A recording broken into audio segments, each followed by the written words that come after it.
Oke, selamat sore. Ketemu lagi di channel YouTube Pelancong Negeriku.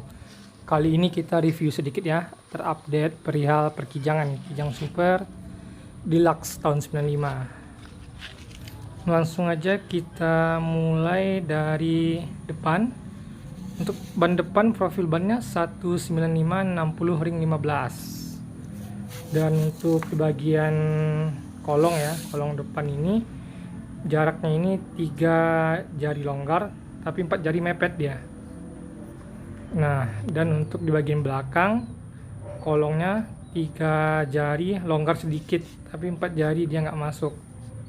Nah, antara jarak ban ke kolong, profil bannya sama ya, 195/60 ring 15. Nah, untuk listnya atau stiker Kijang Supernya masih orisinil. Kemarin udah pernah saya buka, kayaknya agak lengket ya karena belum pernah dibuka dari beli.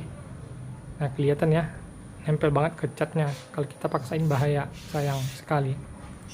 Nah, lanjut ke bagian stop lamp. Stop lamp baru saya ganti aftermarket ya, belinya di online di Shopee. Satu set kiri kanan harganya 100.000. Soalnya yang lama itu merah putih dan belang juga udah buram. Nah, dan di bagian sebelah kiri sayang cetakannya agak sedikit ini ya, kurang presisi ke bodi. Padahal bodinya belum pernah diketok menuju orisinil gitu ya. Tapi tidak orisinil ini. Nah, di bagian kolong kemarin saya baru ganti shock breaker bagian belakang kiri kanan merek Kayaba, tapi bukan yang gas, ini oli. Harganya 425. Kalau yang gas mahal ya, 800 sampai 900. Karena budgetnya terbatas, kita ganti aja yang oli merek Kayaba. Sedikit keras ya, tapi masih ya lumayan lah sesuai harga. Ban serepnya masih tahun lama ya, tahun 2020, belum sempat diganti, belum ada duitnya. Nah, di bagian kolongnya masih rapi juga ya, masih rapi karena rajin saya cuci. Pokoknya masih utuh, hanya sedikit ada bolongan karena pemindahan bangku belakang. Sistemnya sistem bor kemarin. Lanjut kita ke bagian depan. Untuk perihal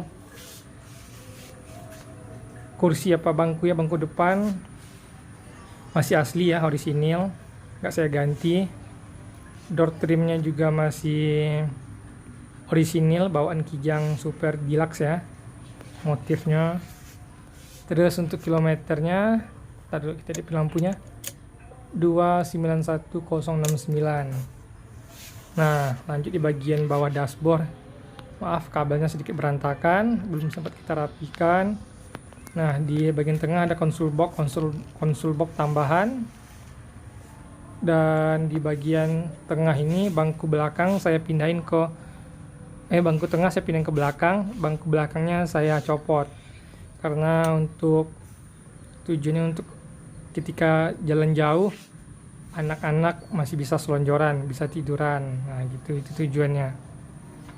Dan di bagian ini saya gunakan besi hollow, terus dialasi di atas tulang besi hollow pakai triplek, dan di atasnya, nah ini triplek tebal 6 merek Kangguru supaya empuk buat tidur atau buat duduk. Nah, saya lapis ini pakai busa, terus dilapis pakai kulit cok MBTEK ya.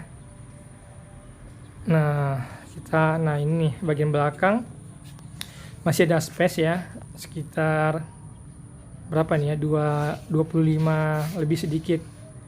Buat dongkrak atau buat tas masih cukup muat. Tapi untuk apa nggak muat, untuk koper nggak muat. Nah, terus door trim pintunya seperti yang saya ceritain tadi masih orisinil, dilapisi plastik. Nah, lanjut ke bagian kolongnya. Nah, bagian kolong kalau kita simpan, misalkan kita jalan jauh, kita bawa tas, kita pepetin ke bawah masih bisa, kecuali koper-koper nggak masuk. Nah, itu ada payung juga ya kalau hujan.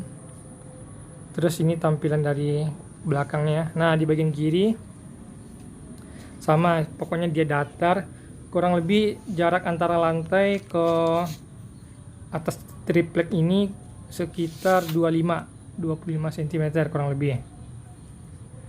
Buat sendal atau apa, barang-barang kecil masih muat. Tapi empuk banget ya bagian tengah ini. Luas, sangat luas. Nah, rencana kalau ada duit kita beli roof rack buat barang-barang pengganti bagasi belakang tadi. Nah, lanjut kita spill ke bagian depan. Nah, di bagian depan untuk headlamp masih orisinil, kecuali apa, mika sen kiri sen kanan itu udah ganti ya, karena yang lama pecah. Itu juga udah buram.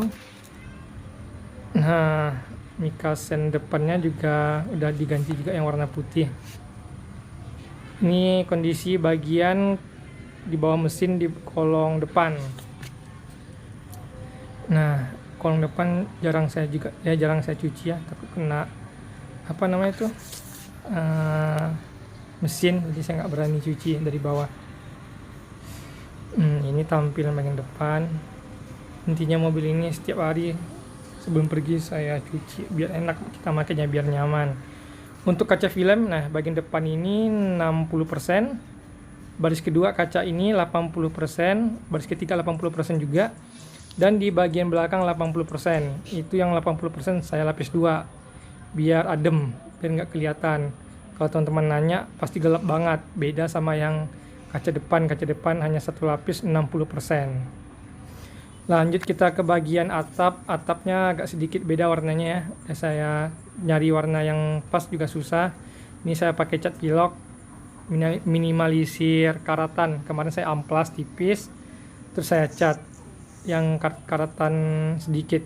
Jadi karatannya sekarang hilang, rapi lagi gitu. Ntar kalau ada duit kita siram ulang, tapi untuk saat ini kondisinya begini gitu. Oke, sampai ketemu lagi di channel YouTube Pelancong Negriku.